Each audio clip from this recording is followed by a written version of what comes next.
Hello दोस्तों, स्वागत है आपका आपके YouTube channel two news for student पर। दोस्तों, इस वीडियो में हम बात करने वाले हैं कि बिहार सिविल कोर्ट में जो विभिन्न पदों पर वैकेंसी आई थी उसके एग्ज़ाम का डेट जो है वो जारी कर दिया गया है। तो आइए इस वीडियो में हम जानते हैं कि कौन सी तिथि में किस पोस्ट का एग्ज़ाम होना है। दोस्तों, आपको पता है कि 4 तरह के पोस्ट यहाँ पे निकले थे और टोटल पदों की बात करें तो 7,692 पदों पर ये भर्ती होने वाली है। तो आइए एक एक करके जानते हैं। दोस्तों, यहाँ पर बात करें तो राज्य भर के सिविल कोर्ट में 7,692 पदों पर बहाली होगी। इसमें क्लर्क के लिए 3,325 पद, आशु लिपिक के लिए 1,562 पद, रीडर कम डिपोजिशन राइटर के 1,132 पद और चतुर्थ वर्गीय यानी कि ग्रुप डी के 1,673 पद जो है वो शामिल है। सिविल कोर्ट में क्लर्क और आशु लिपिक पदों के लिए परीक्षा जो है 11 फरवरी को संभावित है। तो ये एक बड़ी खबर है दोस्तों। देखिए, सिविल कोर्ट का यानी कि नोटिफिकेशन नंबर 1 और 2 का जो है यहाँ पे एग्ज़ाम का डेट जो है दिया गया है वो है 11 फरवरी को। वहीं reader cum typing deposition writer के लिए 14 फरवरी को और चतुर्थ वर्गीय कर्मियों के लिए जो है 15 फरवरी को परीक्षा होगी। इन परीक्षाओं में आवेदन करने वाले अभ्यर्थियों की संख्या लाखों में है।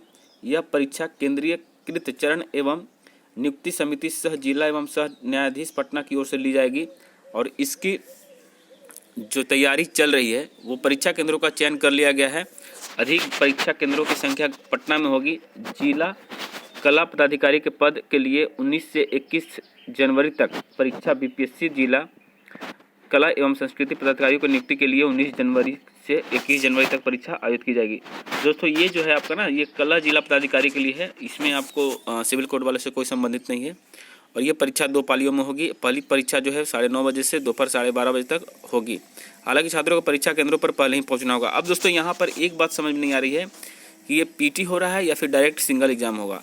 तो खैर जो भी हो, यहाँ पर आप देख सकते हैं यहाँ पे 11 तारीख को आपको एग्ज़ाम है, उसके बाद 14 तारीख को, उसके बाद 15 फरवरी को, यानी कि 11, 14 और 15 फरवरी को ये तीनों एग्ज़ाम होने वाले हैं।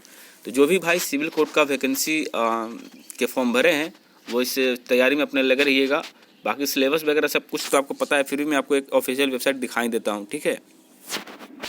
तो देखिए दोस्तों, ये है वो नोटिफिकेशन जहाँ से आप लोग जो है फॉर्म भरे थे। पहला नोटिफिकेशन था क्लर्क का, दूसरा नोटिफिकेशन था स्टेनोग्राफर का, तीसरा था रीडर कम डिपोजिट राइटर का और चौथा था पियोन या फिर डायरेक्ट कर सकते हैं ग्रुप डी का, ठीक है। ये 4 जो है नोटिफिकेशन आपको जारी किए गए थे और इन सभी चारों का जो है सिलेबस आप लोग बड़े अच्छे से जानते होंगे दोस्तों। अगर नहीं भी जानते हैं तो देखिए, पहले मैं सिलेबस दिखाता हूँ आपको क्लर्क का, जिसमें आपको क्या क्या पढ़ना है या फिर किस तरह का एग्ज़ाम आपका होने वाला है, ठीक है। देखिए तो यहाँ पर आपको सिलेबस वाले पार्ट में आ चुका हूँ और यहाँ पर देखिए ये आपका रिटन टेस्ट के बारे में बताया गया है कि क्या क्या होगा। तो इंग्लिश लैंग्वेज एंड ग्रामर का 20 मार्क्स का क्वेश्चन है, जिसमें आपको लेटर राइटिंग या फिर आपका निबंध राइटिंग जो है वो लिखना होगा आपको इंग्लिश में। उसके बाद हिंदी में भी सेम टू सेम है, यहाँ पर भी आपको लेटर राइटिंग या फिर एस्से या फिर कोई एक अनुबंध लिखना होगा और या फिर वोकैबुलरी दिया जा सकता है। यानी कि इंग्लिश और हिंदी दोनों है 40 मार्क्स का, यानी 20-20 मार्क्स के होंगे। उसके बाद नीचे आइएगा जो तो जनरल नॉलेज और करंट अफेयर 15 मार्क्स के हैं। उसके बाद मैथमेटिक्स है वो आपका 10 मार्क्स का है। उसके बाद आपका रीजनिंग है वो भी 10 मार्क्स का है और बेसिक कंप्यूटर साइंस है वो आपका 15 मार्क्स का है। तो यहाँ पर टोटल यहाँ पे क्वेश्चन को आप लोग देख सकते हैं। इसी तरह के क्वेश्चन आपको देखने को मिलेंगे और मिनिमम क्वालिफाइंग मार्क्स आपका जो है 40% रखा गया है। ये था कौन से एग्ज़ाम का दोस्तों, तो ये है आपका क्लर्क वाले पोस्ट का। अब इसमें देखने वाली बात यह है कि ये जो है डायरेक्ट आपका सिंगल एग्ज़ाम पर ही होता है, ऐसा तो कुछ अभी बताया नहीं है कि पीटी होगा। लेकिन अगर सिर्फ सिंगल एग्ज़ाम होते हैं तो उसके बाद 10 नंबर का आपका जो है इंटरव्यू भी रखा गया है, ठीक है। चलिए आगे बढ़ते हैं। और ये है दोस्तों स्टेनोग्राफर का, ठीक है। स्टेनोग्राफर में देखिए यहाँ पर बताया गया है कि शॉर्ट हैंड स्किल टेस्ट जो है इंग्लिश में होगा, उसको 25 मार्क्स मिलेंगे। उसके बाद अगर बात करें तो शॉर्ट हैंड हिंदी वालों को 25 मार्क्स मिलेंगे। फिर 15 नंबर जो है आपका इंग्लिश कंप्यूटर टाइपिंग टेस्ट का है।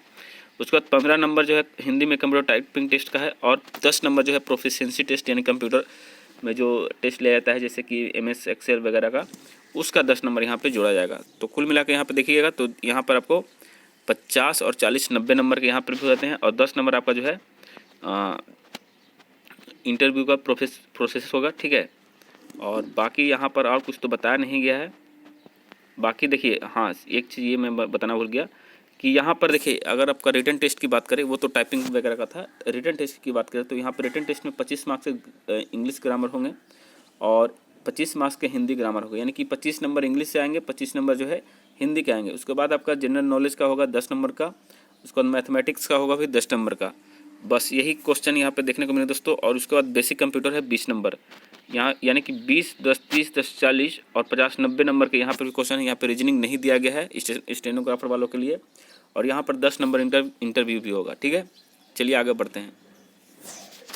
और दोस्तों बात करें पोस्ट कोड 3 का, तो यहाँ पर भी सिलेबस दिया हुआ है रिटन टेस्ट का।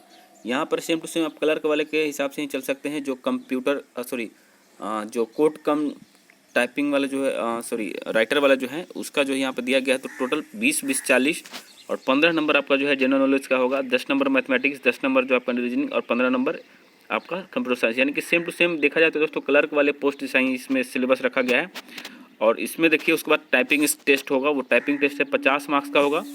इंग्लिश देखिए computer typing test in English 50 marks और 50 मार्क्स हिंदी। अगर दोनों करते हैं तो वरीयता मिलेगी, यानी कि दोनों का जो है जो करिएगा उसको ज़्यादा बेनिफिट मिलेगा। जो कोई एक करेगा उसको भी मिलेगा, लेकिन बशर्ते जो दोनों करते हैं उनको ज़्यादा बेनिफिट मिलने वाला है यहाँ पर, ठीक है। चलिए आगे बढ़ते हैं। अब अंत में हम बात करें दोस्तों पोस्ट कोड नंबर 4/2022 का। तो जहाँ पर आपको बता दें कि पियोन या ऑर्डिनरी का यहाँ की ग्रुप डी जैसा पोस्ट है। और इसमें सिलेबस की अगर बात करें दोस्तों तो नीचे हम आपको बता देते हैं सिलेबस क्या है। तो देखिए यहाँ पर आपको अगर हम बात करें तो टोटल जो है रिटन टेस्ट में क्वेश्चन जो पूछे जाएंगे वो 85 नंबर के क्वेश्चन पूछे जाएंगे रिटन टेस्ट का, जिसमें आपको 30 नंबर लाकर कम से कम 30 नंबर लाने हो। लेकिन देखिए 30 से काम बनने वाला नहीं दोस्तों, इसमें 60-65 जा सकते हैं। और इंटरव्यू 15 नंबर का होगा, जिसमें कम से कम 6 नंबर लाने होंगे आपको, ठीक है। और यहाँ पर सिलेबस की अगर बात करें दोस्तों तो देखिए यहाँ पर सिलेबस दिया गया है। हिंदी से टोटल 35 क्वेश्चन आएंगे, तो अच्छी बात है। हिंदी से 35 क्वेश्चन है, इंग्लिश से 15 क्वेश्चन है और मैथमेटिक्स से 35 क्वेश्चन। यानी कि ये एक तरह से बेनिफिट होगा उन छात्रों के लिए जो तैयारी अच्छे से करते हैं। हिंदी और मैथ उनका अच्छा है, इंग्लिश थोड़ा बहुत भी रहेगा तो चलेगा, क्योंकि इंग्लिश में ज़्यादा नंबर आपको नहीं लाने हैं। यही 2 ऐसे सब्जेक्ट है हिंदी और मैथ जहाँ पे आप अच्छे स्कोर कर सकते हैं। लगभग 35, 70 है, तो 70 में आपका 60 तो आराम से आ जाएगा। और बाकी 5 नंबर उधर से भी ले आते तो 65 के आसपास पहुँच जाते, तो आपको संभावनाएं बढ़ जाएगी कि आपका सिलेक्शन हो जाएगा, ठीक है। और यहाँ पर देखिए तो बताया गया है कि इंटरव्यू में 15 नंबर मिलेंगे, जिसमें से आपको जनरल अपीयरेंस के 2.5 नंबर, क्वालिफिकेशन का 2.5 नंबर, एक्सपीरियंस का 2.5 नंबर और नॉलेज ऑफ जॉब का जो है 2.5 नंबर। यानी दोस्तों अगर आपके पास एक्सपीरियंस वगैरह है तो इसको 2.5 नंबर मिल जाएंगे। बाकी जो है इनका जो है 5 नंबर मिलेंगे ऊपर से, ठीक है। तो टोटल 10 नंबर के यहाँ पे आपका जो है इंटरव्यू होगा इसमें भी। तो चलिए दोस्तों ये था अपडेट। तो आप लोग तैयारी में लगे रहिएगा, क्योंकि ज़्यादा समय नहीं बचे हुए हैं। लगभग कह सकते हैं कि भाई 20 से 25 दिन टाइम बचे हुए हैं। तो चलिए फिर मिलते हैं नए वीडियो में अपडेट के साथ। चलो जय हिंद, जय भारत।